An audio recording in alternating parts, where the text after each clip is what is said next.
नमस्कार मित्रों, मैं साहिल अरोड़ा। MW न्यूज में आपका स्वागत है। जैसे कि आप जानते हैं, आजकल इलाके में ग्राम सेवा सहकारी समितियों के चुनाव हो रहे हैं।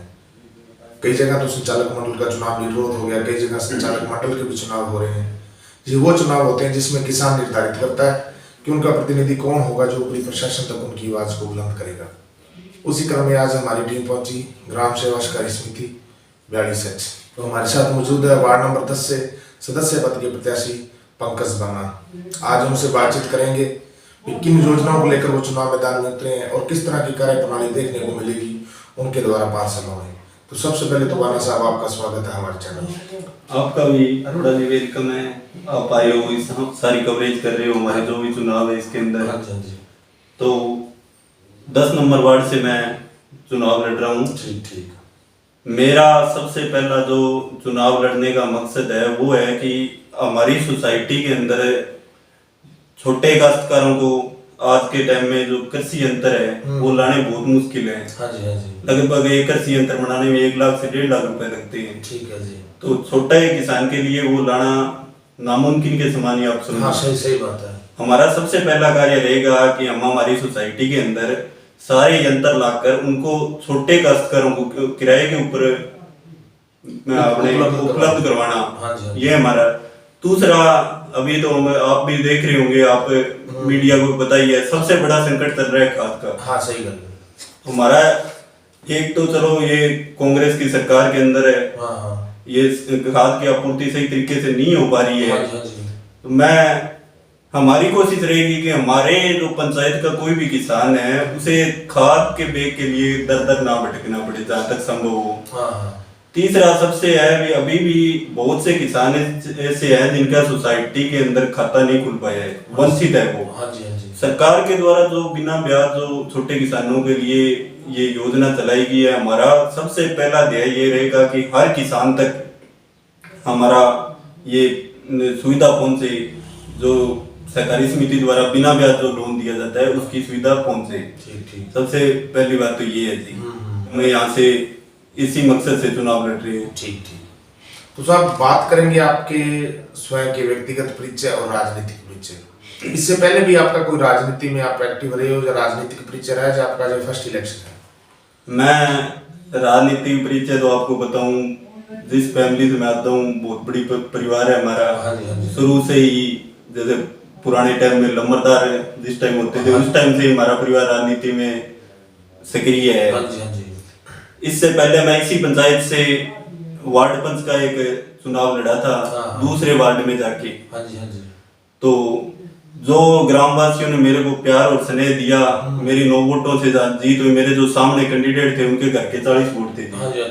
उसके बावजूद ग्रामवासियों के प्यार के कारण मैं 9 वोटों से उस वार्ड में जीत गया था, वार्ड पंच रहा था।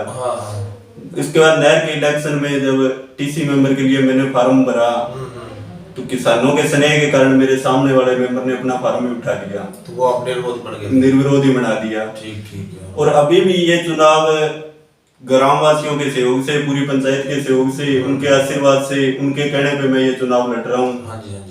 वो भी ये चाहते हैं कि शिक्षित और युवा इस चीज में अगर आए तो कुछ सोसाइटी के अंदर नई नई चीजें देखने को मिलेगी। सही बात है। यहाँ से मैं बीजेपी युवा मोर्चा से देहात मंडल का अध्यक्ष हूँ, पूरे कर्णपुर विधानसभा के। वो भी मुझे मनोनीत किया था यहाँ के जो भी संगठन, बीजेपी संगठन ने। मेरे संपर्कों को देखते हुए, लोगों के साथ जो प्यार भाव है उसको देखते हुए उन्होंने मनोनीत किया था। ठीक। और मैं निरंतर हम राजनीति जो है उसको हमने न तो कभी पैसा समझा, राजनीति को हमने हमेशा सेवा नीति समझ के ही मार्ग तक चले। ठीक। हमारा बाना परिवार है जो राजनीति को सेवा नीति समझ के ही आगे निरंतर चले। बाकी देखा जाए तो पूरे कर्णपुर विधानसभा में जहाँ भी बाना परिवार बैठा है तो वो राजनीति में एक्टिव है, लेकिन राजनीति वो एक सच्चे मन से करते हैं और सेवा भावना से करते हैं। किसी भी गांव ले लो, चाहे आप छत्तीसगढ़ से नगी ले लो, चाहे बाला राजपुरा ले लो, जहाँ भी आपका परिवार बैठा है, ये तो देखने की बातें हैं भाई, है तो सच्चे मन भाव से करते हैं सब। अब बात करेंगे जी आपकी सोसाइटी की। आपकी जो समिति की इस वक्त की स्थिति कैसी है, किस प्रकार से चल रही है, यहाँ पे कौन कौन सी सुविधाओं का लाभ मिल रहा है, उसके बारे में बताएं। अभी हमारे पीछे माननीय मंत्री जी श्रीमान सुरेंद्र पाल सिंह जी टीटी द्वारा हमारे यहाँ गोदाम का और वो निर्माण करवाया गया था। हाँ जी, हाँ जी। अभी जो अध्यक्ष है वो हमारे 31 से हैं, उन्होंने भी बहुत अच्छे अपने कार्यकाल में कार्य किए हैं। हाँ जी, हाँ जी। समय कम था, कम समय में भी उन्होंने बहुत कुछ दिया है। ठीक ठीक है। और लगभग हमारी 42 जो सोसाइटी है वो 50-60 लाख रुपए की सोसाइटी इस समय चल रही है। अच्छा, छोटे छोटे इसके अंदर गांव है, कई गांव हैं। हाँ जी, हाँ जी। तो 50-60 लाख रुपए चल रही है। हमारी ये रहेगी भी हर किसान तक इसका लाभ पहुंचाए। ठीक ठीक। नीचे से नीचे स्तर तक इसका लाभ जाए। हाँ, तो एक अक्सर सब देखा जाता है कि जितने भी अध्यक्ष बनते हैं या जितने भी सदस्य संचालक मंडल जो चुने जाते हैं, वो जो सरकार द्वारा लाभ मिलता है तो उसका लाभ अपने चहेते लोगों को ज्यादा प्रदान करते हैं।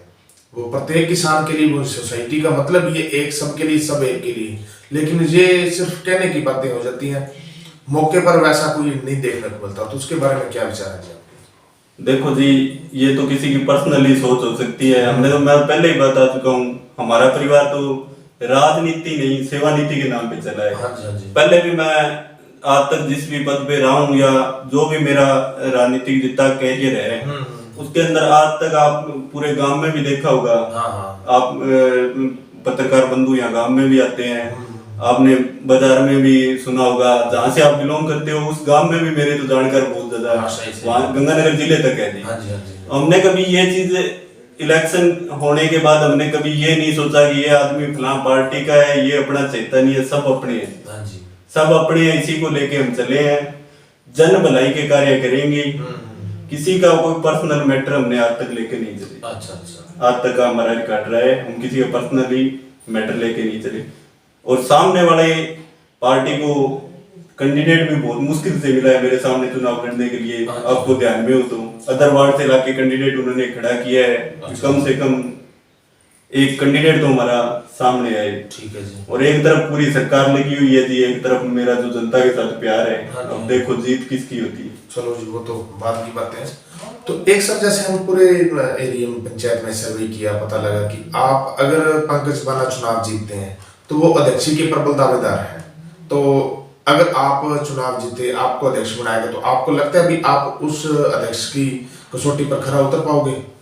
देखिए जी, हमने आज तक कभी भी पद का लालच कोई भी नहीं रखा है। हाँ। बाकी पार्टी सर्वोपरि है मेरे लिए। सेवा भाव से मैं संगठन से जुड़ा हुआ आदमी हूँ। हाँ जी, हाँ जी। अगर पार्टी का आदेश था चुनाव लड़ने का, हमने चुनाव लड़ा, जनता का आदेश था। जनता का आदेश होगा, सभी भाई साथ मिलकर अगर अध्यक्ष बनाते हैं, तो वो मैं अपनी कसौटी पे 101% खरा उतरने की कोशिश करूंगा।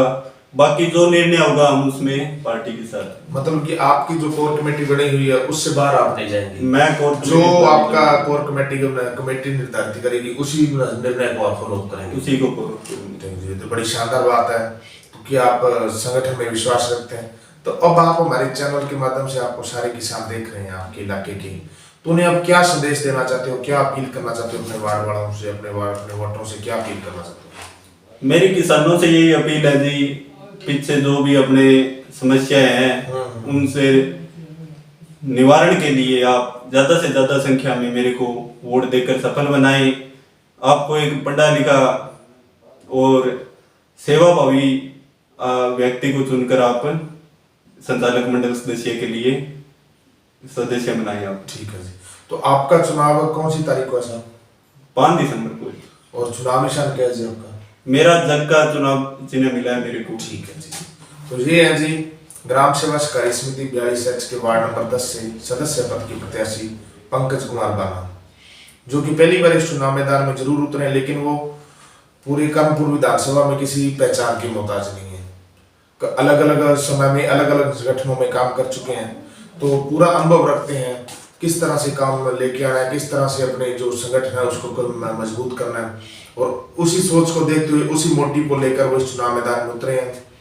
उनका कहना है कि जो भी सरकार से योजना आएगी, चाहे वो राज्य सरकार से आए, चाहे वो केंद्र सरकार से आए, उसका पूरा लाभ प्रत्येक किसान को दिलाने का प्रयास किया जाएगा। किसी से भी कोई राजनीति, कोई भेदभाव नहीं किया जाएगा। इस पोस्ट के लिए ये उतरे हैं, तो इसके लिए इनको आपके समर्थन की, आपके साथ की आवश्यकता है। ज्यादा से ज्यादा 5 तारीख को पहुंचे, मतदान करें और जागरूक मतदाता बने। ठीक है जी। MW न्यूज में आपका स्वागत है। मैं आपका अपना देसी पत्रकार साहिल अरोड़ा।